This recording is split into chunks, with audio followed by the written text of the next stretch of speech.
The boarding gate was loud, chaotic, and impatient. Passengers groaned as the agent announced, "We'll begin boarding Group 5 shortly." In the corner sat Marcus Carter, a 38-year-old mechanical engineer returning home after a business trip. Calm, polite, dressed in a neat navy suit. He held his boarding pass, first class seat 2A. When his group was called, he stood, adjusted his jacket, and joined the line. A woman behind him rolled her eyes. "He's not in the right group," she whispered. Her friend snickered. "Yeah, sure, first class." "Okay." Marcus turned slightly but said nothing. Years of dealing with moments like this had taught him the power of silence. Once on board, he placed his briefcase in the overhead bin and sat down. 2 passengers entered, the same women from the gate. When they saw him, one laughed under her breath. "Oh great. Guess first class got cheaper." Marcus pretended not to hear, but a flight attendant did, and smirked. "Is there a problem?" Marcus asked calmly. The woman shrugged. "No problem. Just surprised, that's all." The attendant didn't intervene. Marcus exhaled slowly, trying to stay composed.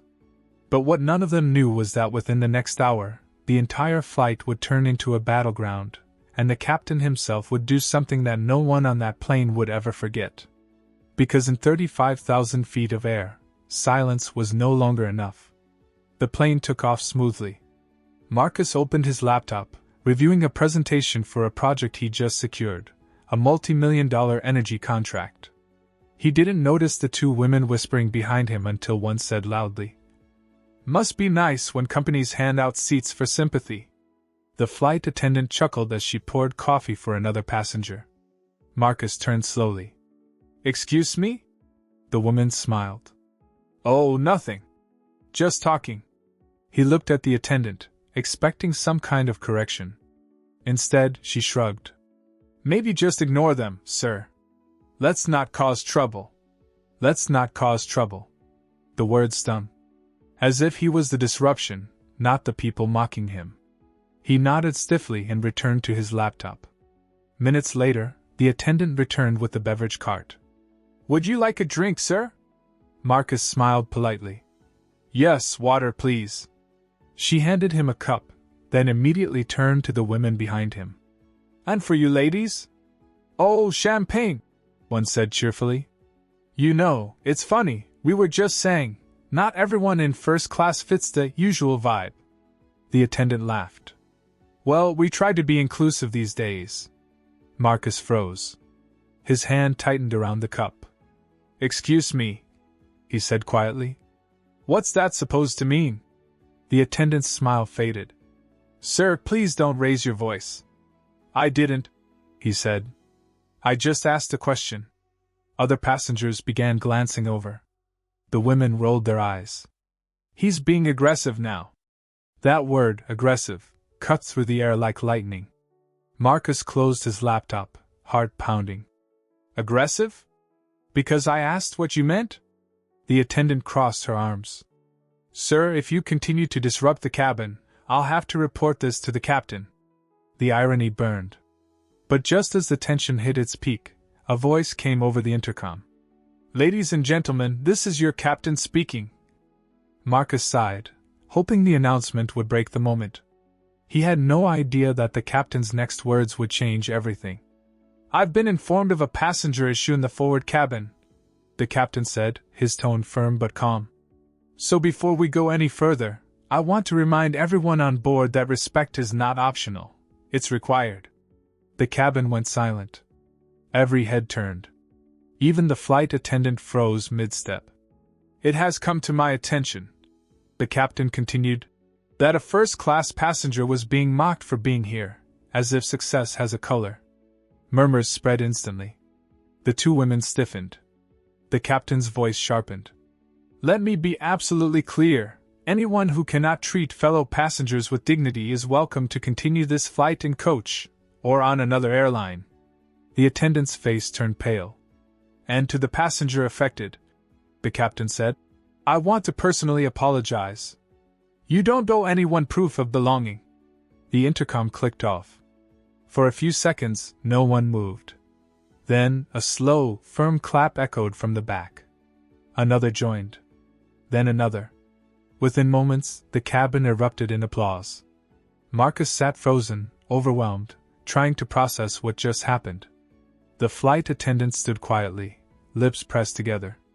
The two women whispered furiously to each other, faces flushed with embarrassment. Moments later, the captain himself appeared.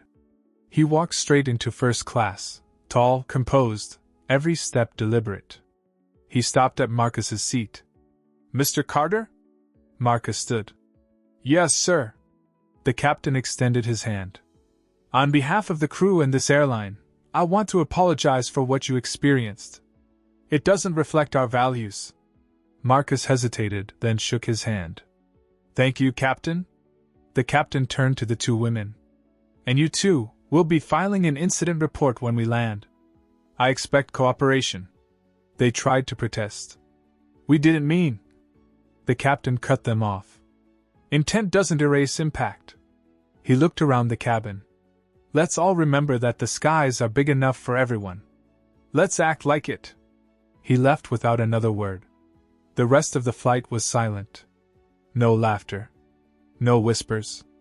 Marcus leaned back, staring out the window, the clouds glowing golden beneath the sun. For the first time since boarding, he felt the weight in his chest lift. He wasn't invisible anymore. He was seen. When they landed, passengers stood to deboard. One older man in business attire approached Marcus quietly. "I saw what happened," he said. "That was wrong. I'm sorry you had to deal with it." Marcus smiled softly. "Thank you." Another woman, the one who'd started the clapping, handed him a card. "I write for Travel and Life magazine," she said. "If you're willing, I'd love to share your story. People need to hear this." Marcus nodded. "Maybe someday." By the next morning, "Captain defends passenger" was trending across social media. Someone had filmed the intercom speech. It spread like wildfire. The caption read, "They mocked a black passenger in first class, and the captain stopped the plane to stand up for him." The airline released a public statement praising the captain's conduct. The two passengers were banned from future flights. The attendant was placed under review. But Marcus didn't seek revenge, he sought reflection. When a reporter asked him how it felt, he said something that stuck with millions. "Racism doesn't need a runway to take off. But courage doesn't need permission to land." He smiled. "And that captain? He landed something bigger than a plane. He landed respect. If you saw someone being mocked on a flight, would you speak up or stay silent? Tell me in the comments. Your answer might inspire someone else to act with courage. If you believe in standing up for what's right, even when it's uncomfortable, hit like, share, and subscribe for more stories that prove. The sky isn't divided by color, only by those who rise and those who look away.